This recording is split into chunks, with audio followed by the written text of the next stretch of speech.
প্রিয় বন্ধুরা, ছোটবেলায় স্কুল থেকে পালিয়ে যেতাম। মনে হতো এই পড়াশোনা, এই জীবন সবই কেমন জানি ভারী বোঝা। মনে হতো কবে এই সব থেকে মুক্তি পাব, কবে এমন দিন আসবে যখন সব দায়িত্ব শেষ হবে। তখন বুঝতাম না জীবনটা আসলে কি। স্কুলের সেই দিনগুলো মনে আছে, বইয়ের ওজনের চেয়ে মনটা ছিল অনেক ভারী। প্রতিদিন মনে হতো পড়াশোনা করতে পারবো না কিছুই। বন্ধুদের সাথে পালিয়ে বেড়াতাম, মাঠে বসে আকাশের দিকে তাকিয়ে ভাবতাম বড় হলে জীবনটা কেমন হবে।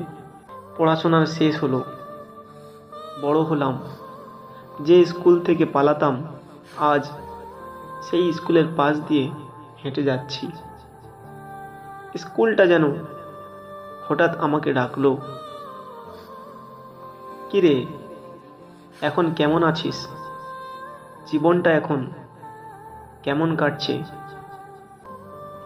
হ্যাঁ, তখনই মনে হলো জীবন তো এত সহজ নয়। তখনকার সেই অবহেলা, সেই পালিয়ে যাওয়া, আজ সব কিছু মনে পড়ছে। প্রিয় বন্ধু, তখন আমি জানতাম না প্রতিটি দিন, প্রতিটি ক্লাস, প্রতিটি শিক্ষক, প্রতিটি শিক্ষিকা আসলে আমাদের জন্য পথ তৈরি করছিল। আজ বুঝি জীবনের প্রতিটি কষ্ট, প্রতিটি ব্যর্থতা আমাদের কিছু শিখিয়ে যায়। তুমি যত পালাবে, জীবন তোমাকে ততই প্রশ্ন করবে, তুমি কি প্রস্তুত?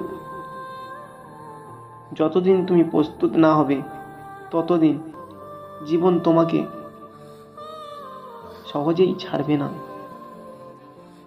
তাই আজ তোমাকেই বলছি, পালিয়ে যেও না।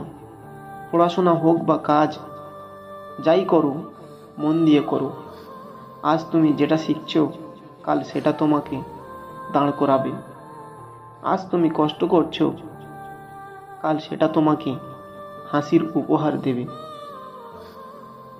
জীবন সবসময় আমাদের একটা পরীক্ষা নেয়। আমরা যদি ছেড়ে দেই, জীবনও আমাদের ছেড়ে দেয়। কিন্তু আমরা যদি দাঁড়িয়ে যাই, জীবনও আমাদের সামনে নতুন দরজা খুলে দেবে। মনে রেখো, তুমি যে অবস্থায় আছো সেটা শেষ নয়। তুমি চাইলে, চেষ্টা করলে তুমি বদলে যেতে পারবে। যে স্কুল থেকে পালিয়ে গিয়েছিলে, একদিন সেই স্কুলের সামনে গিয়ে তুমি বলবে, হ্যাঁ, এখন আমি দাঁড়িয়ে গেছি, এখন আমি জিততে শিখে গেছি। প্রিয় বন্ধুরা, জীবন পালিয়ে যাওয়া নয়, লড়াই করে জেতার। আজ থেকে শুরু করো, কারণ আগামীকাল তোমার হবে। আজকের ভিডিওটি এখানেই সমাপ্ত। যদি ভিডিওটি ভালো লাগে, চ্যানেলটি সাবস্ক্রাইব করে পাশে থাকবেন। সবাই ভালো থাকবেন, সুস্থ থাকবেন। আসসালামু আলাইকুম ওয়া রাহমাতুল্লাহি ওয়া বারাকাতুহু।